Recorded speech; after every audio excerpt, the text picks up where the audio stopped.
All right, so now we're going to start talking a little bit about play in our 2 to 6 year olds. We look at kind of the different types of play behaviors that kids this age show. They can show non-social activity, parallel play, and play that involves social interactions. So non-social activity can be either when they're just kind of watching other kids play, not really doing a whole lot, and also when they're doing what we call solitary play, when they're just, doing their own thing, playing by themselves. They're not being social, right? They're playing, which is good, but they're not socially playing. And this is fine. We just want them to also be doing social play at times as well. So parallel play is when kids kind of play near each other or next to each other. And they're usually playing with similar things, like maybe they're building with blocks or they're playing with dolls, but we're not engaging with each other. So they're not trying to influence the other person, tell them what to do. They're not building something together. They're just kind of in the same general area, playing with the same things. So we're starting to get kind of a little sociability here, but we're not like kind of full on in the social interaction yet.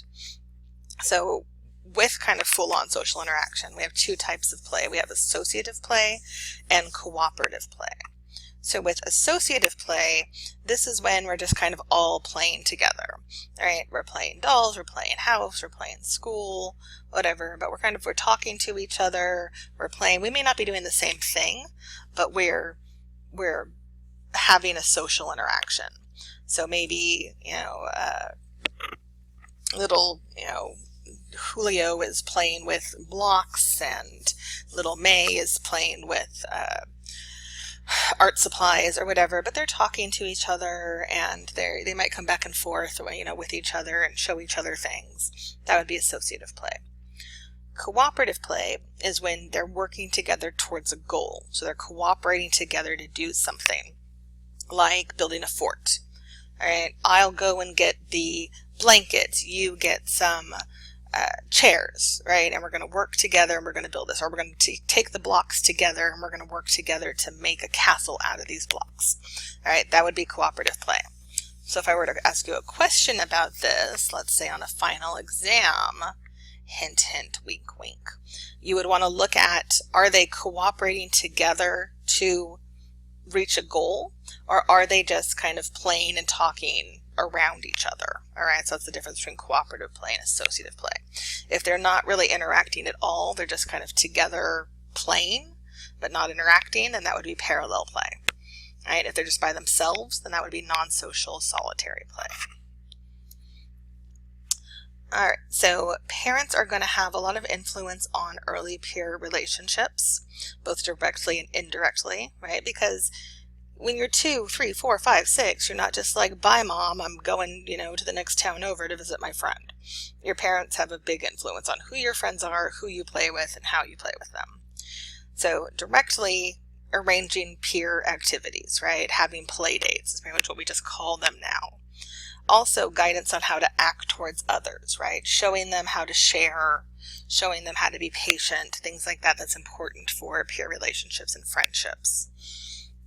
Indirectly, what helps with peer relationships and friendships is being securely attached to your parents. That's always going to be a good thing. Having parents that are emotionally expressive and show sensitive communication, right? I hear what you're saying. I understand where you're coming from. I know this is upsetting for you, or this must be really happy for you, because this is also teaching them empathy, and empathy helps with friendships.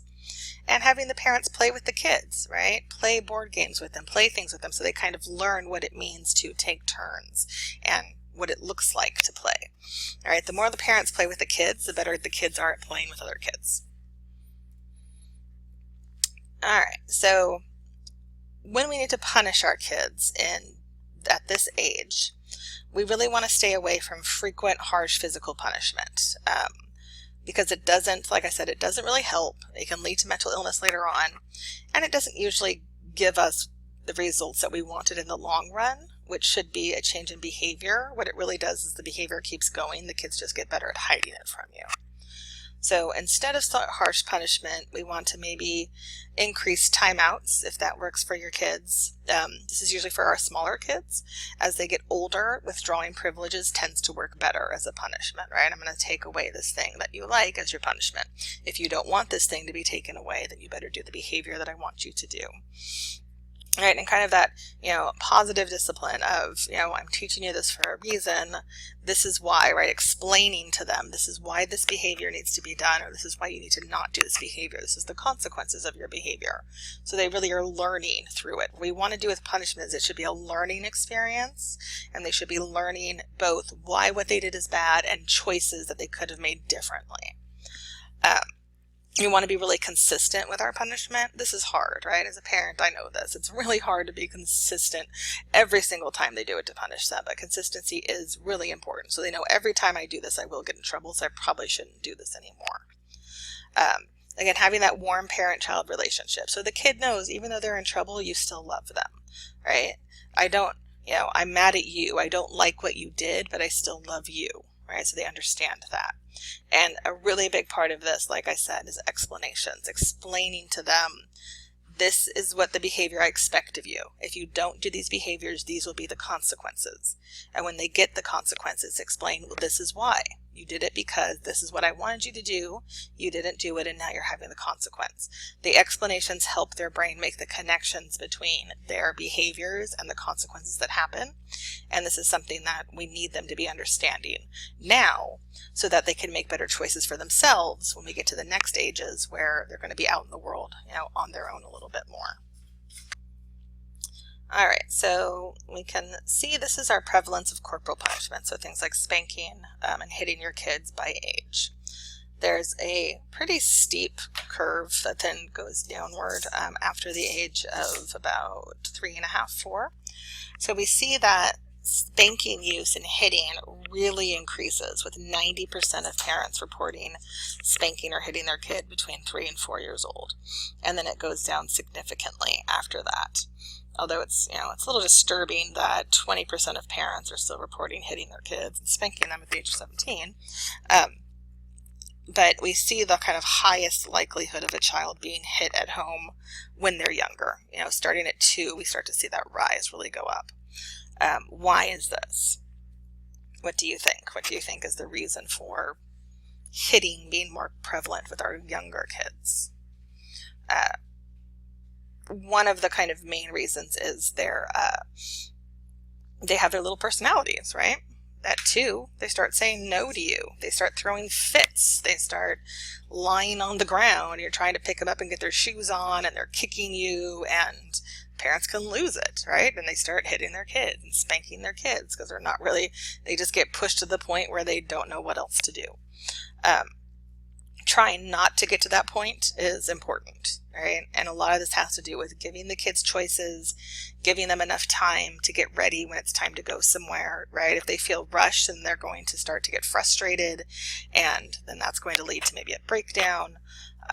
But because of these kids who can't communicate very well yet, they're having their own little personalities, which may be very different from their parents' personalities, and they're asserting themselves more, we start to see more kind of, hitting behavior from the parents. As they get older, we tend not to hit our kids as much. We tend to usually use more takeaway privileges, right? But we really would like you to not hit your kids at all, if possible. All right, so at this age, we can also start to learn the difference between a moral imperative and a social convention. So a moral imperative is an action that kind of everyone agrees is good or bad, right? It protects people's rights and welfare. So a moral imperative is pretty much universally agreed upon. So a moral imperative would be you shouldn't murder people, right? You shouldn't just go around killing people for no reason. There's pretty much no place on earth you can go to where it's okay to just openly murder whoever you want, right? Another moral imperative is things like stealing. You shouldn't just take things that aren't yours, right? We shouldn't be doing that. That's not an okay thing to do. That's a moral imperative. Now, social conventions are things that are determined solely by your society, right? Your society decides if this thing is an okay thing to do or a not okay thing to do, and it is not universally accepted. So something that's a social convention in the United States may not be a social convention in other parts of the world, and vice versa, right? If I were to decide to walk down the street topless, I would very much be violating the social conventions in the United States, right? And, scaring the crap out of everyone on my street. But if I was topless in, a small, village in Africa, then that would be totally normal, right? Because the women there don't wear tops. It's not, something that is normal for them. I mean, that's completely normal for them. They wouldn't blink an eye to see a topless woman. If I saw, two men, in business suits holding hands and walking, we'd kind of be like, whoa, what's going on there? They must be gay. But in other cultures, men hold hands as friendship, and it's not seen in the same way, right? So social conventions, even kissing to say hello, things like that. All of that are social conventions that are either we've decided they're okay, we've decided they're not okay, and they can also change over time, right? Two guys kissing in a park used to be like, oh my God, look, call the cops, the world is over. Now, it's not such a big deal. Hopefully we get to a point where none of it's a big deal. But that's a social convention that as a society we decide is right or wrong. So kids are starting to pick up on kind of the differences between this is wrong just because in society it's wrong, but it's not necessarily universally wrong, right? Nakedness in and of itself isn't wrong, but being naked in a movie theater is wrong, right? So that's social convention versus moral imperative, and they're going to start picking up on this, and we're also teaching them that, right? 2-year-old naked baby runs down the street, we all kind of laugh, right? 16-year-old naked kid runs down the street, again, we're like, what kind of drugs is this cat on, right? What's happening here? Social convention. Alright, so we're also going to start to see aggression come out a little bit more at this age. We have different types of aggression. We have proactive and reactive. At this age, we're going to see mostly proactive aggression. So proactive aggression is we're being aggressive because we want to hurt the other person, right? I want to hurt you in order to get what I want. I'm not just doing it because I don't like you and I want you to feel pain. I'm hurting you because I want what you have. All right, so it's to get something he or she wants. I'm going to shove you and take your toy, all right? Or I'm going to kick you because you're getting the attention that mom's giving you and I want the attention, right? I'm doing it proactively to get something, all right? Most kids are going to be doing this type of aggression at this age. Now, when we get a little bit older, we're going to start doing what's called reactive or hostile aggression. This is when it's meant to hurt someone else just because. I'm doing it to hurt you just because. And it's not because I want something, it's because I don't like you. And so therefore, boom, I'm hurting you. Now, reactive aggression requires a child to have moved out of egocentrism because they need to understand that I can hurt you and it doesn't have to have any impact on me at all. I can make you cry and make you miserable and I can still be happy. All right, I'm separate from you. So reactive aggression is going to be more when we get a little bit older, right? And we start being mean just to be mean, right? Now, some people will argue that all aggression is proactive in some way, right? I'm mean to you, or I'm a bully to you, or I make fun of you because I want to make myself feel better. So I'm kind of getting that proactive.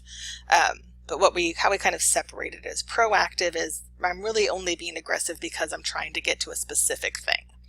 Reactive, I just don't like you or I'm mad at you. And so I want you to be in pain. I want you to hurt. So, where does aggression come from?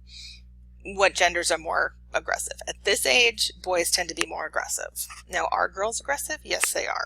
But at this age, at 2 to 6, we do see males being slightly more aggressive than females. And we see the more kind of outgoing, social type temperament also being more aggressive. Right? That kind of shy, quiet kid tends not to be the aggressive kid. From a family standpoint, families that are more harsh, families that use more physical punishment at home are going to have more aggressive kids, just kind of across the board. And at this age, they really can't separate out fantasy from reality.